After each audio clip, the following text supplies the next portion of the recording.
안녕하세요. 정유한 목사입니다. 1월 14일 말씀 묵상 함께 하겠습니다. 민수기 8장 1절에서 26절의 말씀입니다. 주님께서 모세에게 말씀하셨다. 아론에게 말하여라. 너는 그에게 등잔을 밝힐 때에는 등잔 7개가 등잔대 앞 맞은 쪽을 비축에 차려놓으라고 일러라. 아론은 그대로 하여 주님께서 모세에게 명하신 대로 등잔이 등잔대 앞 맞은 쪽을 비축에 차려놓았다. 등잔대는 금을 두드려서 만들었다. 줄기뿐만 아니라 꽃잎 모양 받침도 모두 망치로 두드려서 만들었다. 주님께서 모세에게 보여주신 견본대로 등잔대를 만들었다. 주님께서 모세에게 말씀하셨다. 너는 이스라엘 자손 가운데에서 레위 사람을 데려다가 그들을 정결하게 하여라. 그들을 정결하게 할 때에는 이렇게 하여라. 속죄의 물을 그들에게 뿌린 다음에 온몸에 털을 삭도로 다 밀고 옷을 빨아 입게 하면 그들은 정결하게 된다. 그들더러 수송아지 한 마리를 번제물로 가져오게 하고 곡식제물로는 기름에 반죽한 고운 밀가루를 가져오게 하여라. 너는 다른 수송아지 한 마리를 가져다 속죄제물로 삼아라. 그리고 너는 레위 사람을 회막 앞에 세우고 이스라엘 자손의 온 회중을 모아라.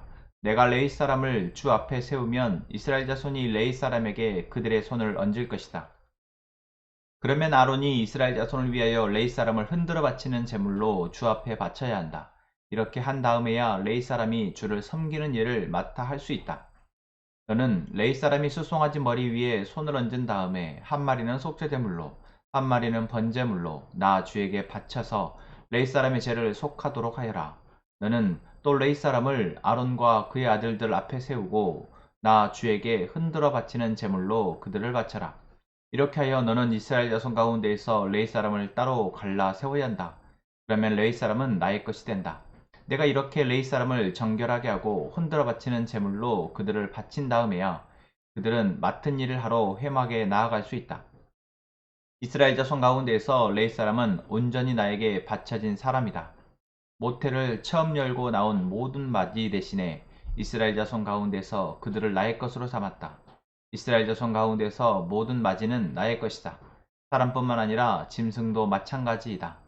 내가 이집트 땅에서 모든 맞이를 쳐서 죽이던 날, 내가 그들을 나의 몫으로 거룩하게 구별하였다. 나는 이스라엘 자손 가운데서 모든 맞이 대신에 레위 사람을 나의 것으로 삼았다.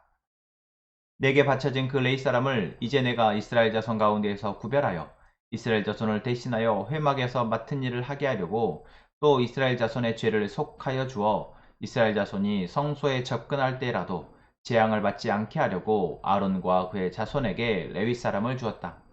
모세와 아론과 이스라엘 자손 온 회중은 주님께서 모세를 시켜 레위 사람에게 해주라고 지시하신 대로 레위 사람에게 다 해주었다. 이스라엘 자손이 그들에게 그대로 해주었다. 레위 사람은 죄를 벗어 자신들을 정결하게 하고 옷을 빨아 입었다. 아론은 그들을 주님 앞에 흔들어 바치는 제물로 바쳤고 그들의 죄를 속하여 그들을 정결하게 하였다. 그렇게 하고 나서 비로소 레위 사람은 아론과 그의 아들들이 보는 데에 나서서 그들이 맡은 회막 일을 할 수 있었다. 주님께서 모세를 시켜 레위 사람에게 해주라고 지시하신 그대로 그들에게 다 해주었다.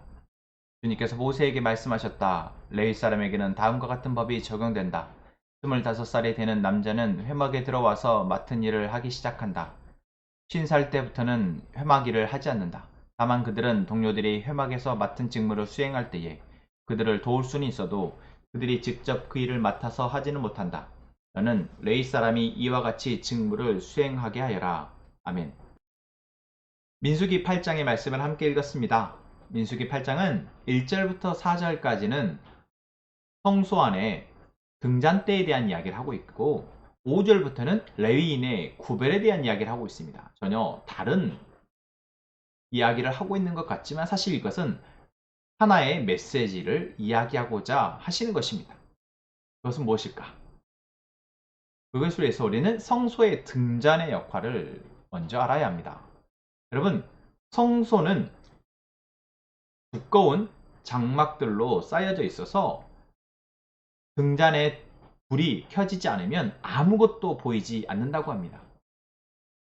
그러면 등잔의 불은 성소 안을 밝히는 역할이다 라고 우리가 생각할 수 있겠죠. 그런데 오늘 본문을 보니 등잔대 앞을 밝힐 수 있도록 등잔 7개를 놓아두었다 라고 얘기합니다. 등잔대 앞을, 아니 불이 켜지면 당연히 그 주변은 다 밝아지는 거 아닌가 하는데 굳이 등잔대 앞을 밝힐 수 있도록 하라라고 말씀하고 있다라는 거죠. 그럼 등잔대 앞에는 무엇이 있을까요? 바로 이스라엘의 12지파를 상징하는 12덩이의 떡이 놓여 있습니다. 그건 곧 이 등잔의 빛의 역할은 이스라엘의 12지파, 이스라엘의 백성들을 밝히는 역할을 위해서 얻어오신 거라는 겁니다.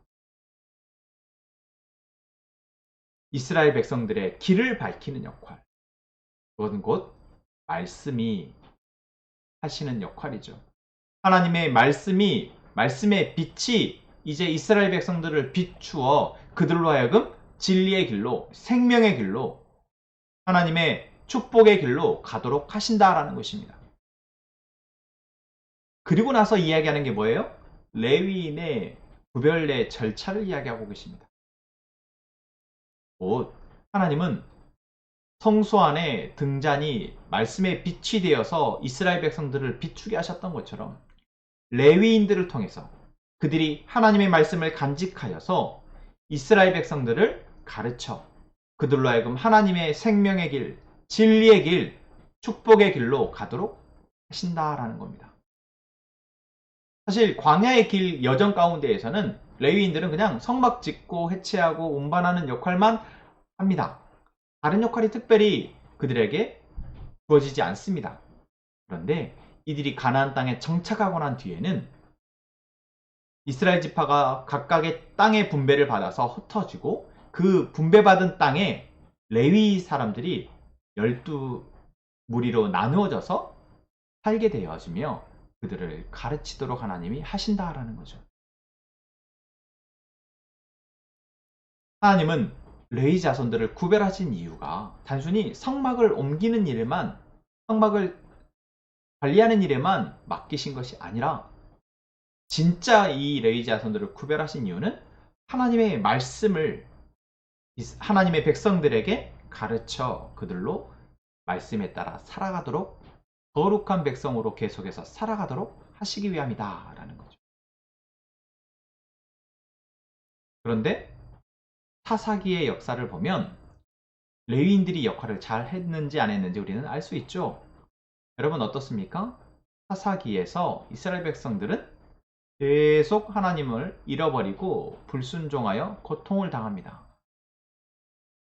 다시 말하면 하나님이 이 레이지파에게 맡기신 말씀의 등불의 역할을 그들은 감당하지 못했다라는 것이죠. 여러분 이것은 우리에게도 무서운 이야기입니다. 하나님이 우리가 살아가는데 말씀의 빛을 비춰줄 존재가 없으면 우리는 사사기의 역사가 우리의 역사가 된다라는 것이죠. 그러면 여러분에게는 누가 말씀의 빛을 비춰주고 있습니까? 아, 목사님이요. 네, 그렇습니다. 그런데 목사님만 말씀의 빛을 비춘다면 여러분, 과연 하나님은 목사님을 통해서만 우리에게 말씀의 빛을 비추시고 계십니까? 여러분들의 가정은 어떻습니까? 사실 하나님이 레위 자손들을 구별할 때요. 왜 구별한다고 말씀하십니까? 이스라엘의 장자들을 대신하여서 내가 레위 자손을 구별하여 나의 것으로 삼겠다 라고 말씀하시죠. 그 말은 곧 원래 레위 자손들의 역할을 누가 하는 것입니까? 각 가정의 장자들이 하는 것입니다.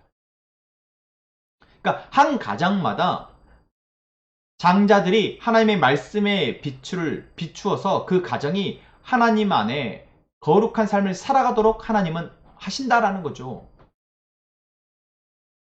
그러니 지금 여러분 우리는 목사님만 바라보면서 목사님이 말씀하신 것을 내가 잘 듣고 내가 그 말씀을 통해서 내 삶을 살아가야지 라고 생각하는 것 너무나 귀한 마음이지만 그것으로는 충분치 않다라는 것입니다. 우리 가정에서는 내가 레위인의 역할을 통해서 그 길을 가야 하는구나. 내가 말씀에 등불이 되어서 우리 가정을 밝히지 못하면 우리 가정은 죄로 인해서 고통당하겠구나. 우리 가정은 거룩을 잃어버리고 사사기에 이스라엘 백성들이 겪었던 고통스러운 삶을 반복하겠구나. 여러분, 이런 마음까지 우리에게 있었으면 좋겠습니다. 사실 빛은 가까울수록 밝게 볼 수 있습니다. 빛이 저 멀리 있으면 그 빛이 희미하게 나의 삶을 비추입니다. 빛은 가까울수록 더 잘 보고 잘 갈 수 있습니다. 그 말은 곧 내가 말씀의 빛을 간직하여 그 말씀의 빛으로 나와 우리의 가족의 삶을 비추는 자가 된다면 그것이 가장 안전한 길이 된다라는 것이죠. 여러분, 우리 모두가 하나님이 레이자선을 구별하신 것처럼 우리의 삶을 구별하여 하나님의 말씀의 빛을 비추는 삶이 되기를 위해서 기도하기를 원합니다. 하나님, 오늘도 우리에게 말씀하시니 감사합니다.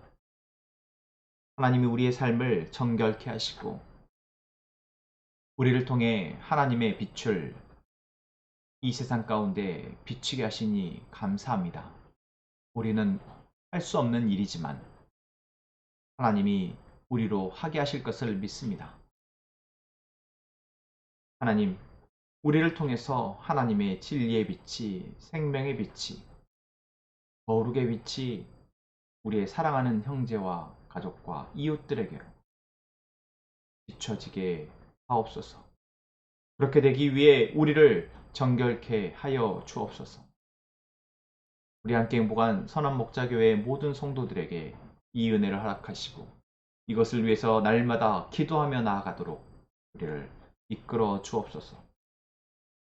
하나님 세우신 질서 가운데 우리가 날마다 말씀을 듣고 상고하며 그것을 깨달아 우리의 삶으로 살아내는 은혜가 넘치게 하옵소서.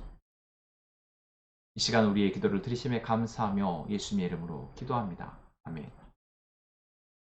오늘 말씀을 다시 한번 생각하며 침묵으로 기도하시고 그리고 하나님 앞에 우리의 기도 제목을 가지고 기도하겠습니다.